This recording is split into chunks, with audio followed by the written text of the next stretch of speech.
Which one, old man, that ain't got time? Shake your head. Get that style check. Put it in pockets till I get back. Going downtown. So as I start this review real fast, I just wanted to go over that. We'll show a mix of footage in the game, thanks to my friend being able to get direct footage, thanks to his 3DS being able to do that.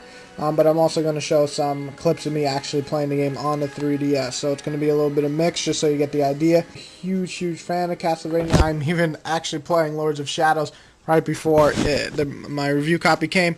So I'm a huge fan of Lord of Shadows. I loved it, and I'm really excited to play this. So let's get into the review of Castlevania Lord of Shadows Mirrors of Fate. I don't know why they had to add Lord of Shadows. We know it's Lord of Shadows. But anyway, and there's that sexy Gabriel. I still say, okay, here it comes. If you beat in Castlevania Lords of Shadow, you will have an idea of how this title is going to start. Gabriel is now the one we call Dracula, and he has declared war on the Brotherhood and basically will kill anyone who stands in his way. The main protagonist of this title is Trevor Simon Alucard. You know, I can never say his fucking guy's name. I'm just going to call him Al. Simon being the first character you control and taking up a good portion of the title.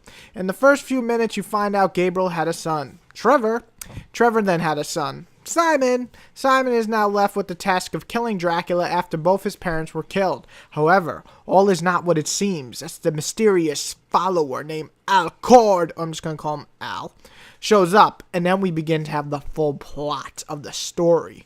The gameplay ties to basically mix the brutal and heavy combat feel of Lords of Shadows with its great atmosphere and design, but making it more about exploring.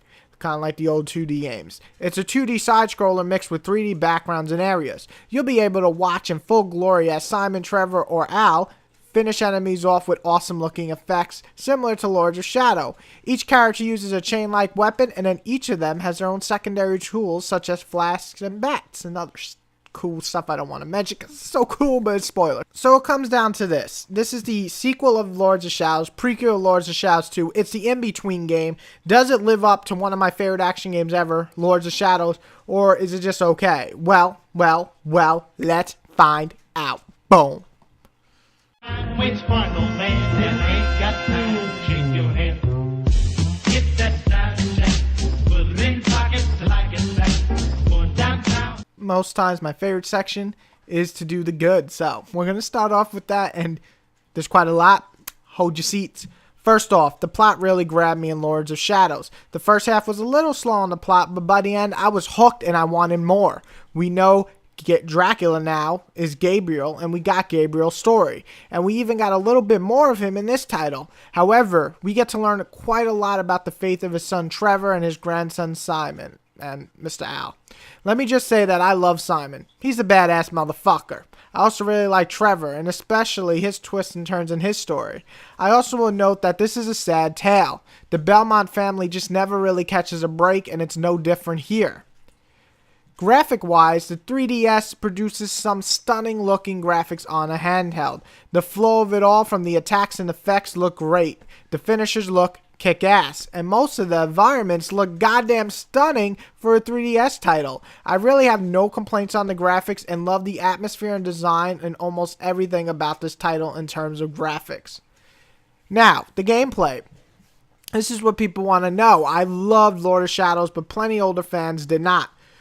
Konami here seems to want to mix what people liked about the older titles and add enough of the new elements of Lords of Shadows to create a mixed gameplay. I personally feel that they succeeded on almost all fronts. First off, let's talk about the combat. It's swift, flows great, and it really can be fucking challenging. I mean, ripping your hair out challenging. I've died on one boss like 10 times before I finally kicked his ass.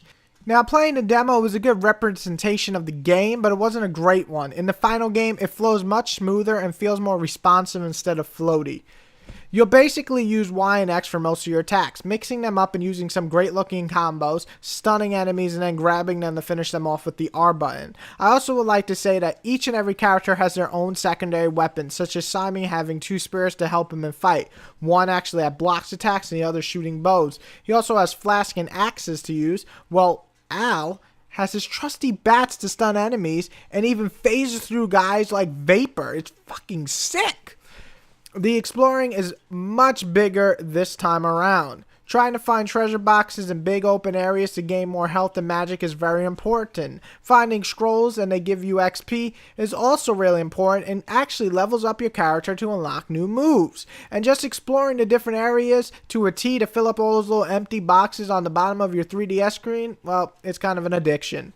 So if you missed the adventure and finding stuff in the originals, and you didn't get it really much in Lord of the Shadows, it's returned here.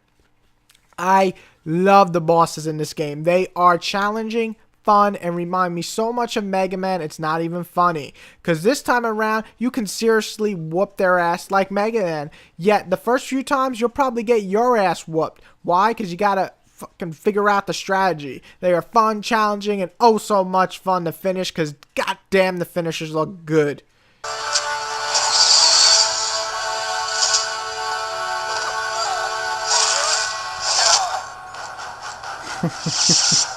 Platforming is a bit hit or miss. When it flows, it's a lot of fun. Swinging and climbing stuff is a lot more apparent in this game as well as the last one.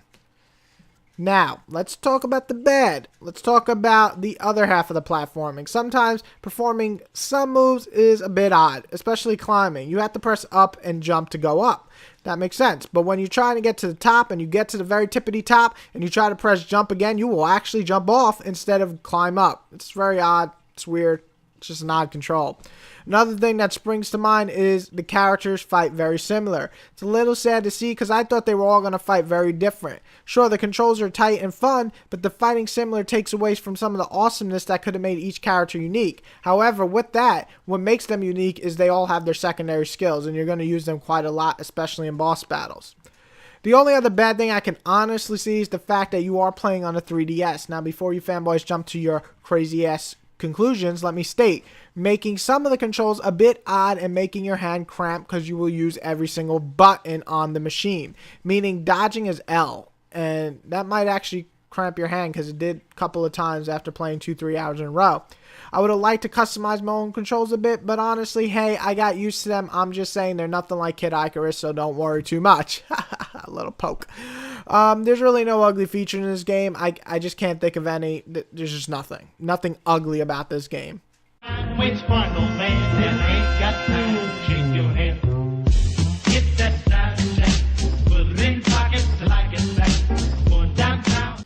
And the verdict is in. The verdict is in. And the verdict is pretty easy to see here.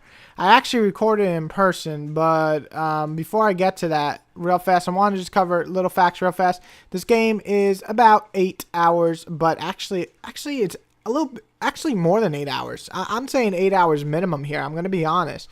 Plus, there's harder difficulties and exploring to do. So there's a nice amount of content. So without further ado, let's see if this game is a pass, a rent, a buy cheaper, or a must fucking buy. Okay, so I highly recommend Castlevania Mirrors of Shadow. Castlevania Lords of Shadows Mirrors of Fate. Despite the long-ass title, it is a well-made game. And I do enjoy Symphony of the Night a lot. I did enjoy some of the Game Boy Advance ones, not all of them. And the DS ones were okay. But this one is truly the one I enjoyed so much. It is a must-buy. I want you to pick it up right now. I highly recommend buying it. Here it is. Mirrors. Castlevania Mirror of Fate. Castlevania Lord of fucking Shadows. Why'd it have to be so long? That's what she said. Yeah, Lords of Shadows Mirror of Fate. Totally worth the money. Totally worth it. Go pick it up. Go pick it up alongside Tomb Raider. I'm sure that's going to be worth it. Check out that review coming later this week. Pick this game up if you have a 3DS. If you don't have a 3DS, you're missing out on some of the best games. Anyway, pick this shit up. Must motherfucking buy. Castlevania. Like, whoosh, you know, I just love that shit. I love that. Whoosh. I mean,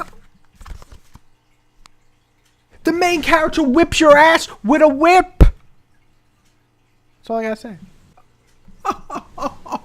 Okay. Have too much fun with this shit.